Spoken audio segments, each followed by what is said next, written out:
We've talked about a lot of different lost media on the channel before, and their varying degrees of being lost or found.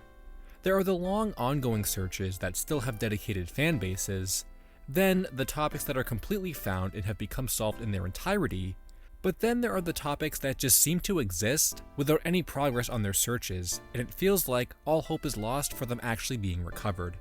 Believe it or not, there are probably more topics like this than you'd expect to exist, and recently, I've been thinking more about how unfortunate it is that searches like that basically fizzled out into nothing, because it's extremely unlikely we're ever going to get the lost media in the first place. And in some of those cases, we don't even know where to start looking.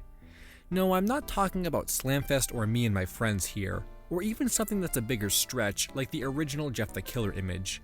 I really do believe that with enough time and continued effort, these kinds of topics can be found, and that they actually do exist somewhere, especially stuff like Slamfest. So for the hopeless topics, I really mean the stuff that we will probably, no matter how hard we search, never find, due to a number of different circumstances.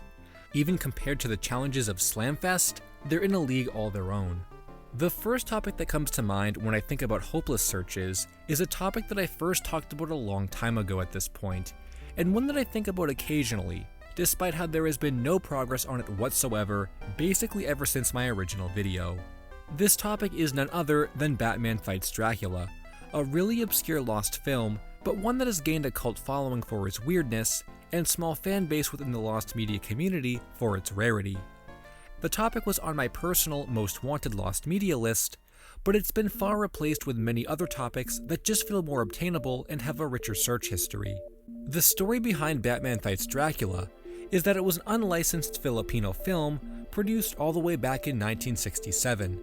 On the surface, the strangeness of the movie is enough to cause intrigue for fans, with how bizarre some of the costumes look and even just the concept itself. The bootleg feel is pretty apparent even just in the movie posters we have from it.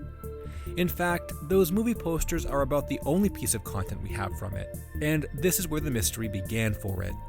Aside from those posters and a handful of screenshots that have resurfaced from Filipino blogs, the film itself is entirely lost, without even so much of a clip having resurfaced. Over the years, a variety of dedicated fans have gone on really intense searches to try to dig up anything from the movie they can, or contact cast and crew, really source any kind of primary document from the movie at all. But in the decades that people have known about the project, which was far before the lost media community became aware of it, those searches largely resulted in dead ends. There were a couple articles written within Filipino circles after I released my original video on the topic, and that did bring some more attention to the film, but it never really amounted to any leads on where to find a copy.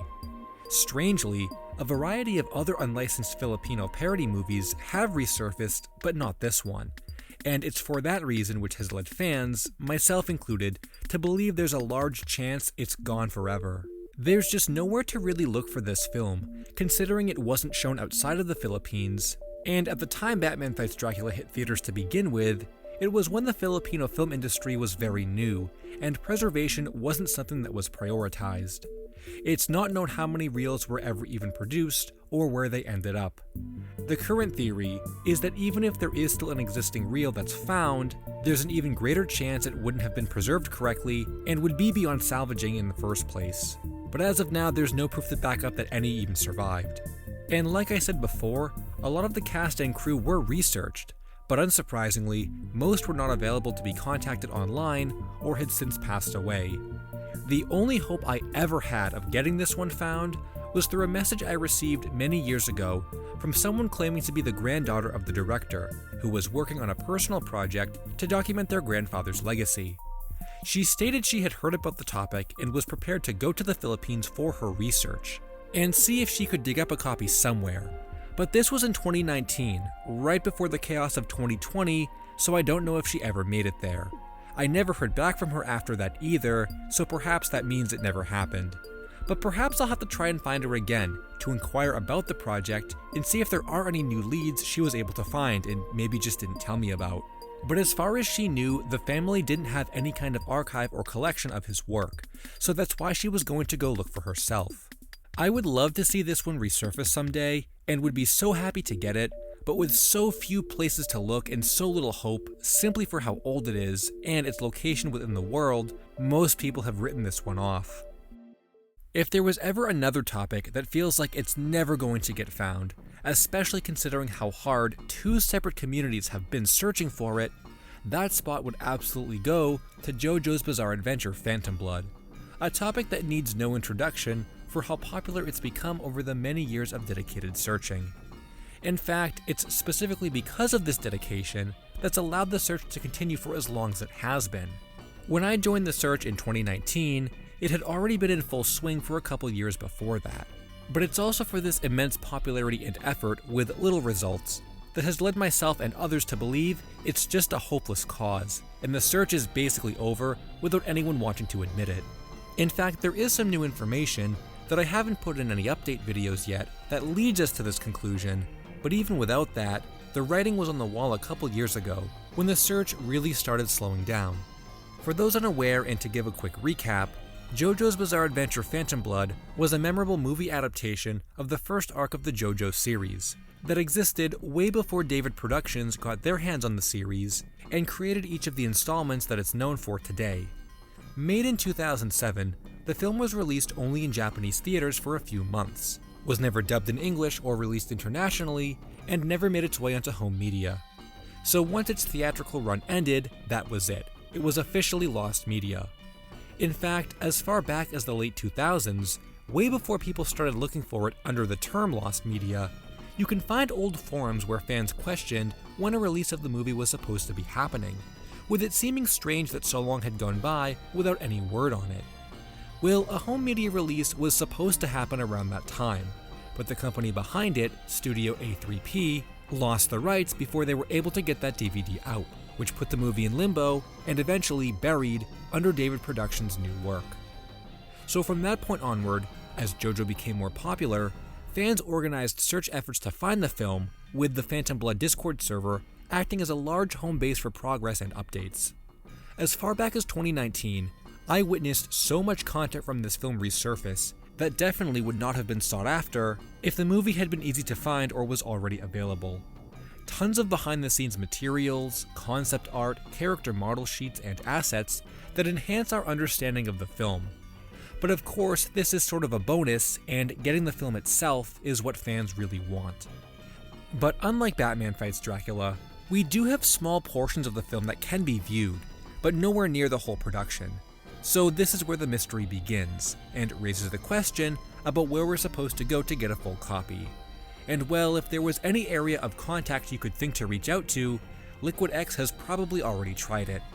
Liquid X has been one of the main driving forces behind this search for the longest time, one of the most dedicated users I have ever seen in relation to any piece of lost media.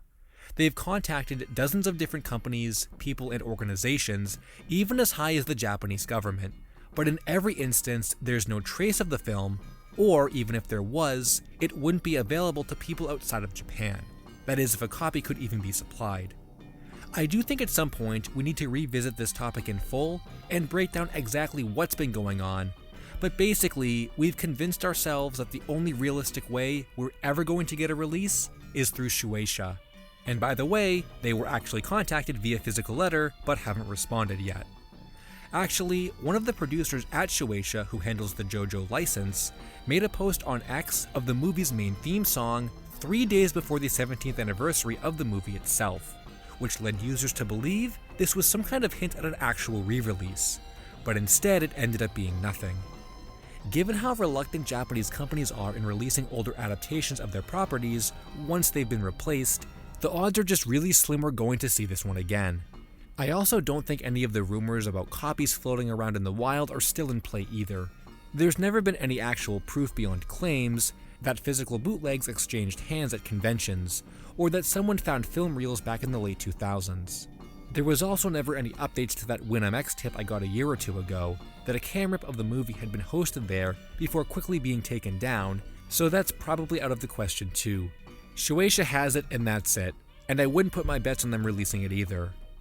In another anime topic that is far more obscure than JoJo Phantom Blood, it takes us to a little mystery from the Dragon Ball series that has been discussed online in small portions over the years, but once again, is one that I don't think anyone really knows where to take the search, besides speculation. Lost anime in itself has historically had a much more difficult time being found, due to a number of different factors like language barrier, age of production, and general obscurity, and this Dragon Ball dub kinda fits all three of those themes quite well. The topic here is about the first ever English-produced Dragon Ball dub that predated the formerly believed first dub by Harmony Gold in 1989. The story goes that in 1987, 2 years before the Harmony Gold dub, a Tokyo-based dubbing studio called Frontier Enterprises got their hands on the first Dragon Ball movie, Curse of the Blood Rubies, and gave it their own English dub. But aside from a single claim made by someone who allegedly worked on it, there is no other evidence besides that. Though this source is credible and comes from the recollections of Richard Neeskens, who worked as an English voice actor at Frontier Enterprises. In an article where he was interviewed, as well as a removed listing from his resume, he says that he worked on an English dub of Dragon Ball Z while at Frontier in 1987, though this was immediately questioned by fans, as Dragon Ball Z wouldn't even begin airing in Japan for another 2 years, so it's unlikely an English dub was already in the works at that point.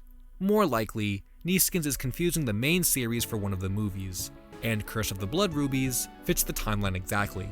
Not only that, but Frontier was known for dubbing movies and not series, so it's more reason to believe that the film is actually what he worked on.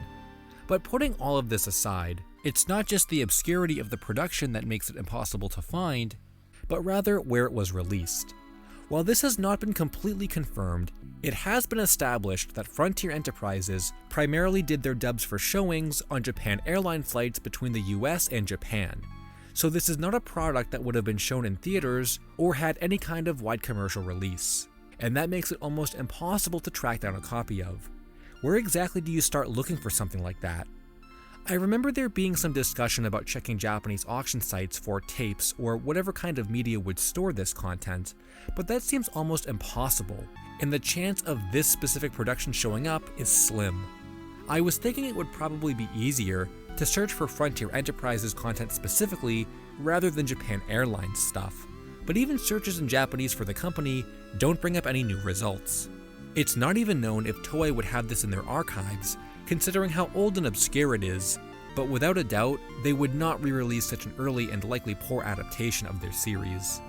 Frontier was notable for the fact that they were located in Tokyo, but were dubbing movies in English for export, so for talent, they had to find any English-speaking locals they could hire.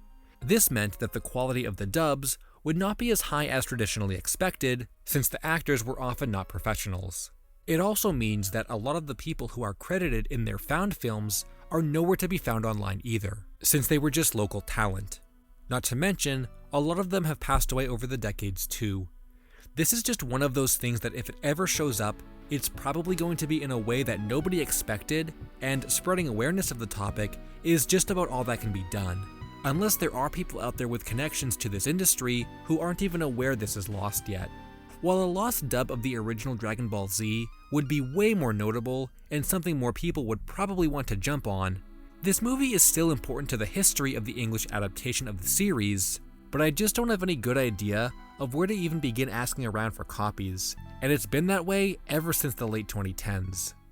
I wanted to talk about a piece of lost merchandise in this video because there are quite a few unsolved mysteries from that area, though I guess this topic specifically is a piece of lost media and not just a mystery surrounding merchandise, because we've never found visuals for one of the oldest plush topics I ever talked about on the channel. Back then, it seemed like mysteries and lost media related to merchandise, specifically plushes, were in full swing. We had the legendary Kelly Toy Cheddar and Flapjack plushes, a few of which have shown up over the years, the confirmed authenticity of Mallow and debunking of Gino, as well as a lot of scarcely produced figures that were found. But then there was a topic that nobody else had talked about online before, so I decided to make a video about it, and it took me back to around 8 years before, when I discussed a plush that was so rare it eluded all visual evidence, all because I didn't take a screenshot of it at the time. This piece of lost media relates to the mystery of the O'Hare plush, a character from Animal Crossing that got a piece of merchandise so rare nobody has documented it. Back in the early 2000s, Animal Crossing received a lot of merchandise based off the first iteration of the GameCube game, Dobutsu no Mori Plus. and there were a lot of places online that documented these plushes over the years, giving us images of the full range of figures and toys. These were the references I would use when figuring out what to search for at the time, since I was collecting Animal Crossing merchandise back then and would often search for it on Japanese websites. And it was during one of these searches when I found a plush that none of these websites had pictures of or even mentioned, a plush of the villager O'Hare from the GameCube game. It was on the website Yahoo Auctions Japan and looked extremely similar to the patterns used for the main plush set of characters that released for the series. At the time, I didn't think much of this and just assumed it was a rarer character compared to the common ones you'd find all over the place, and even remember telling my sister about it because she liked O'Hare and would have liked the plush. But at the time, I wasn't interested in bidding on it, I didn't take a screenshot of the plush, and I didn't even save the auction link, mostly because I thought I would see it again. But after that, I never did, and to this day, the supposed plush of O'Hare that I saw has never been found, and there's almost no one else online who even remembers seeing it either. This was at a time when New Leaf had just been released, so Animal Crossing was nowhere near as popular as it is now, and there weren't a lot of eyes on the merchandise. For years I have tried looking back through old Yahoo Japan auctions archives and searching for Animal Crossing plushes in Japanese, hoping to find that image again, but I have never found anything that looked visually similar to what I remember it being like. The idea is still thrown around that it was some kind of custom plush, or that I was misremembering exactly how it looked, but I've never found any custom that looked as close to those original patterns as this one did, and for that reason it's stuck in my mind, still believing it was official. The only other person to back up my claim that what I saw was real and official was a comment on one of Pat Mac's old videos where a user mentions having seen one while visiting Japan, but there was never any update on what happened to it, and that was the only lead we ever had. I can't even find the comment anymore for reference, so maybe it was deleted over the years. Or maybe they were just completely making it up, and it was just an easy troll to pull off that nobody could verify. It's been over a decade since I first saw the O'Hare plush, and time is definitely not helping in having any remnant of it show up again. It's probably only going to get rarer as time goes on. And even if it was some kind of prototype, or just a custom that looked so identical to the real set it fooled me, there's a pretty high chance we'll never see that exact plush again anyway, since both of those options would make it an extremely rare sight to begin with. There have been a handful of similarly rare listings that have shown up over the years, and in theory, could have ended up being lost like this if it wasn't for other users bringing them to my attention. So in the same way that these could have become lost, maybe the O'Hare plush could have been found if more people had been aware of it at the time. And finally, a topic that I gave up on a long time ago, and one that I haven't even talked about in depth for so many years, is one that the viewers do occasionally ask me about on stream, because it's become such a classic from back when I made my first video about it back in 2018. In fact, I'm kinda surprised it took that long for anyone to broadly discuss it, considering the project had been in the works since the late 2000s. But regardless, it seems like we'll never get to see the content that was made for the Hannah Montana anime. Back when I made that video, and in the years that followed, I thought to myself that even though I had seemingly hit a dead end, someday, someone from Toei is going to get their hands on that work and leak it, or a viewer with connections will send me the stealth email and say don't tell anyone I sent this to you. But that day never happened, and at this point it seems so unlikely for how many years we've been removed from when the series was actually in production in the first place. Because this topic is so old, it's worth retelling the story about it for those unaware. Back in the late 2000s, a user named Wasted Wisher made frequent appearances on the Kanzenshu Dragon Ball forums to specifically leak content from upcoming Dragon Ball projects, and in one of their posts, they went on to list a variety of other work that Toei was involved in at the time, including Digimon Zero Wars and a Hannah Montana anime series based on the live-action Disney Channel show. This was the first and only time the series had been mentioned online at all way back in 2010. After I looked into it further, I discovered that Wasted Wisher had gone into way more detail about what was actually made for the show, including that 4 different artists made pitches to decide what the visual direction of the show was going to be, with one of them being chosen. I was shocked that so much planning had already been done for a series that literally nobody knew about, because Toei never spoke of it, and Disney themselves never acknowledged it either. This meant the only way we were going to probably see anything from it was by contacting people who worked at the company and hoping they had something they could share, especially considering Wasted Wisher had gotten his hands on so much content from the Dragon Ball series before. Back then, I spent a little while digging around and trying to find some reliable people from the company, but considering this was an overseas production and there could be a language barrier too, I didn't get my hopes up. But shockingly, I did end up finding one employee of many who had on his LinkedIn profile that he worked at Toei Philippines and was kind enough to talk to me through Facebook, and did confirm that character model sheets were in circulation at the company, and even went as far to ask their colleagues if they were allowed to share them. Unfortunately, as you could have expected, they were not able to share them, and even went as far to say that they're under protection from Toei Japan, ever since the Dragon Ball content had been leaked. Funny enough, this was a direct reference to Wasted Wisher, who was the one that was leaking Dragon Ball content. So I ended up messaging Wasted Wisher as well, and asked if he had anything from it. But unfortunately he didn't, and had since been fired from Toei for leaking in the first place. I'm sure if he did have something from it, he would have been the kind of person who would send it to me, but the most Wasted Wisher was able to confirm was that character model sheets were in circulation at the company, similar to the first contact, and absolutely proves the claim is true. Those character model sheets were so desirable, and I desperately wanted to get a glimpse of one, even in low quality, but alas it never happened. I don't think there's any way to obtain the content now that more time has passed, unless another Wasted Wisher employee is currently working there and can snap a few pictures, but that's asking for a lot, and I'm not sure how desirable the majority of people would be in this topic anymore, to make an entire search for it. It definitely feels like one of those earlier community interests that has since been replaced by the likes of bigger mysteries. Looking back on this one, there also wasn't any word on the whereabouts of those animation pitches or anything else that might have been made, so who knows where those even ended up. I think this search is one that I always felt ended the wrong way, for how close I was to getting its content, and unless the tone drastically changes, similar to all the topics of this video, I'll always feel like this is the one that got away. Hey guys, I hope you enjoyed the video. Be sure to check out some of my other lost media videos. Thanks for watching, and until next time, Finn.